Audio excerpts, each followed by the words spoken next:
காவிரி நதிக்கரையில் சிறிய கிராமம் ஒன்று இருந்தது. அந்த கிராமத்தில் பழமையான சிவன் கோவில் இருந்தது. அந்த கோவில் கிராம மக்களின் வாழ்வோடு கலந்த ஆன்மீக மையமாக இருந்தது. காலையில் கோவில் மணி ஒலியுடன் கிராமம் விழித்தெழும். பெண்கள் நமசிவாய ஓம் நமசிவாய என்று கூறி நாளை தொடங்குவார்கள்.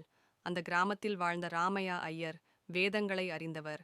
அவர் சொல்வார், இந்து கலாச்சாரம் என்பது கடவுளை மட்டும் வழிபடுவது அல்ல, மனிதனை மனிதனாக மதிப்பதே அதன் அடிப்படை என்று. அவரது பேரன் கார்த்திக் நகரத்தில் படித்தாலும் தாத்தாவின் கதைகள் அவன் மனதில் ஆழமாக பதிந்திருந்தன. ஒரு வருடம் மகா சிவராத்திரி வந்தது. கிராமமே விழாக்கோலத்தில் அலங்கரிக்கப்பட்டது. கிராம மக்கள் கோவிலை சுத்தம் செய்தனர். பெண்கள் அபிஷேகத்திற்கான பால், பழம், மலர்கள் தயார் செய்தனர். அந்த நாளில் பணக்காரர், ஏழை என்ற வேறுபாடு இல்லாமல் அனைவரும் ஒன்றாக அமர்ந்து பிரசாதம் உண்டனர். விழாவின் போது ராமையா ஐயர் புராணக் கதைகளை எடுத்துச் சொல்லினார். தர்மமே வாழ்க்கையின் வழிகாட்டி, அதுவே இந்து கலாச்சாரத்தின் உயிர் என்றார்.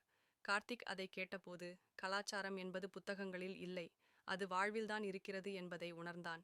விழா முடிந்தபின் கார்த்திக் நகரம் திரும்பும் முன் கோவிலில் பிரார்த்தனை செய்தான். எங்கே இருந்தாலும் என் வேர்களை மறக்காமல் இருக்க வேண்டும் என்று உறுதி செய்தான். இந்து கலாச்சாரம் அவனுக்குள் ஒரு நம்பிக்கையாகவும் வாழ்க்கை வழியாகவும் மாறி